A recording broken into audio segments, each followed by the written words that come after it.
Nama saya Yani Amarisa, NIM 2018143230. Jadi di sini saya akan menyelesaikan tugas mata kuliah Apresiasi Sastra, dan di sini saya akan membacakan suatu dongeng yang berjudul Pinocchio.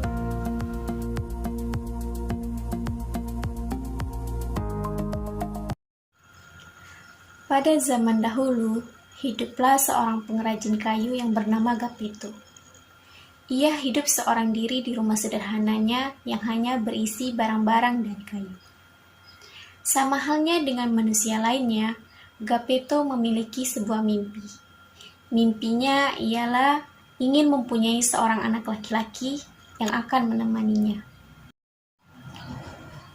Hingga suatu malam, Geppetto pun berpikir untuk membuat boneka kayu. Dikarenakan kemampuan Geppetto yang sangat handal, boneka tersebut pun telah selesai dan terlihat sangat nyata. Geppetto pun berkata, "Aku akan memanggilmu Pinocchio." Setelah selesai, Geppetto pun pergi untuk tertidur, dan cerita Pinocchio ini bermula pada malam itu. Ketika Geppetto tengah tertidur, peri biru pun datang, lalu berbisik, "Geppetto, kamu sangat baik serta jujur. Maka, aku akan memberikan kehidupan kepada Pinocchio kecilmu ini," sambil menggoyangkan tongkat ajaibnya. Pinocchio pun hidup, dan dia pun berkata, "Lihat, aku bisa berbicara, aku bisa berjalan, dan aku bisa menari," ucap Pinocchio dengan semangatnya. Mendengar suara berisik di rumahnya, Geppetto pun terbangun, dan ia terkejut, karena mimpinya telah menjadi kenyataan. "Oh boneka kayuku, kamu hidup," ucap Geppetto dengan sangat bersemangat, lalu memeluk Pinocchio. Keesokan harinya, Geppetto pun memberikan uang kepada Pinocchio untuk membeli buku dan mengirimnya ke sekolah. Sebelum Pinocchio pun berangkat, Geppetto memberikan pesan kepadanya. "Pinocchio, kamu harus berangkat ke sekolah, dan jangan berhenti hingga datang ke sekolah. Di sana, kamu akan mendapatkan banyak ilmu pengetahuan." Pinocchio pun sangat bergembira saat di perjalanan sekolahnya. Namun tiba-tiba, ada seorang anak laki-laki yang menghampirinya. "Hei, kamu mau kemana dengan uang sebanyak itu?" ucap si anak laki-laki itu. "Aku mau pergi ke sekolah dan membeli buku," kata si Pinocchio. "Daripada kamu membeli buku, lebih baik uang itu kita belikan ke permen, karena rasanya sangat enak," ucap si anak laki-laki itu. Tiba-tiba, seekor belalang ajaib pun melompat ke pundak Pinocchio dan berbisik, "Jangan Pinocchio, jangan dengarkan anak itu," ujar si belalang ajaib tersebut. Pinocchio pun tidak mendengarnya, ia malah masuk dan membeli permen. "Apakah semua uang ini hanya untuk membeli permen?" tanya pelayan toko kepada Pinocchio. "Iya, ayahku menyuruhku untuk membeli permen dengan semua uang ini." Namun tiba-tiba, hidung Pinocchio pun semakin panjang.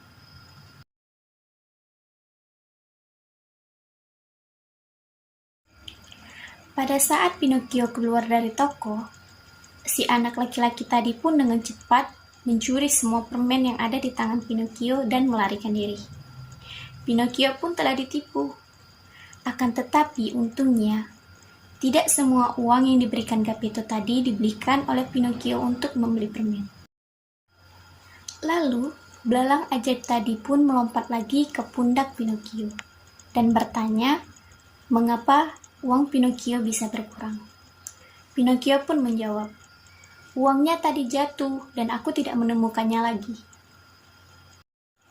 Pada saat Pinocchio berbohong, maka hidungnya akan bertambah panjang lagi. Kemudian, Pinocchio pun kembali melanjutkan perjalanannya untuk pergi ke sekolah. Dan di perjalanan, ia bertemu dengan seekor serigala dan seekor kucing. Kucing dan serigala tersebut pun memanggil Pinocchio. "Hei, kami akan mengajakmu ke sebuah pertunjukan boneka. Kami mempunyai 1 tiket dan harganya hanya 5 koin," ucap serigala dan kucing tersebut. Pinocchio pun berpikir akan tawaran tersebut, dan ia memutuskan untuk pergi menonton pertunjukan tersebut. Pinocchio pun bergegas untuk melihat pertunjukan boneka tersebut. Akan tetapi, ternyata tiket yang dibelinya tadi adalah tiket palsu. Sehingga penjaga pertunjukan tersebut tidak memperbolehkan Pinocchio masuk. Pinocchio pun duduk sambil menangis. Kemudian, datanglah seorang pria asing yang memiliki rambut dan janggut yang panjang menghampiri Pinocchio. Ia melihat Pinocchio yang sedang menangis, dan ternyata ia adalah Strombolin, pemilik dari pertunjukan tersebut. Strombolin yang sejak awal memang terpesona dengan Pinocchio pun mengajak Pinocchio untuk bergabung dalam pertunjukan. Pinocchio pun kemudian naik ke atas panggung. Dia menari dan menyanyi dengan sangat handal. Dan para penonton pun sangat menyukainya. Mereka bertepuk tangan untuk Pinocchio hingga pertunjukan tersebut pun usai. Pinocchio yang sangat lelah dari pertunjukan tersebut pun ingin pulang. Dan Pinocchio pun meminta izin kepada Strombolin bahwa ia ingin pulang. Tetapi, bukannya memberikan izin, justru Strombolin memasukkan Pinocchio ke dalam sangkar dan berkata, "Kamu milikku sekarang, dan kamu tidak akan bisa pergi dari sini."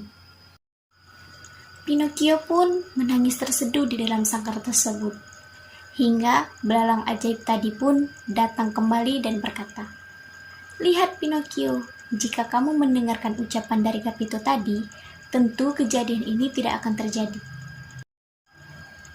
Setelah berkata seperti itu, belalang ajaib pun berpikir dan memberikan kesempatan kedua untuk Pinocchio agar dia mau berubah. Lalu, belalang ajaib tadi pun segera pergi ke rumah Geppetto dan menceritakan apa yang terjadi pada Pinocchio. Setelah mendengarkan cerita tersebut, Geppetto pun bergegas untuk menyelamatkan Pinocchio. Dan Geppetto pun menemukan Pinocchio di dalam sangkar lalu mengeluarkannya. Tetapi, Strombolin pun mengetahui hal tersebut, hingga dia pun berteriak, "Pencuri! Pencuri!" teriak Strombolin. "Hei, itu adalah boneka milikku!" teriak Strombolin lagi. Tetapi dengan cepat, Pinocchio pun membuat jebakan untuk menjebak Strombolin. Dia membuat Strombolin terjatuh di antara kotak boneka. Lalu terdengar suara brak. Strombolin pun terjatuh. Pinocchio dan Geppetto yang telah mendapatkan kesempatan untuk melarikan diri pun dengan cepat melarikan diri. Setelah sampai di rumah, Geppetto pun kembali memeluk Pinocchio dan berkata, "Oh Pinocchio, lihatlah hidungmu. Inilah yang akan terjadi jika kamu terus berbohong." Pinocchio pun malu, dan akhirnya ia memutuskan untuk selalu berkata jujur. Ia berjanji untuk tidak berbohong. Kemudian, hidungnya mulai mengecil, hingga kembali seperti semula. Peri biru yang telah mengetahui niat Pinocchio untuk berubah menjadi anak yang baik serta jujur pun memberikan mantra kembali kepada Pinocchio untuk berubah menjadi anak laki-laki yang sesungguhnya. Dan setelah Pinocchio telah menjadi anak laki-laki yang sesungguhnya, disinilah Geppetto dan Pinocchio pun hidup dengan bahagia. Jadi, pesan yang dapat kita ambil dari dongeng ini ialah bahwa kita harus menjadi anak yang baik, jujur, serta patuh kepada orang tua dan tidak boleh berbohong kepada orang tua.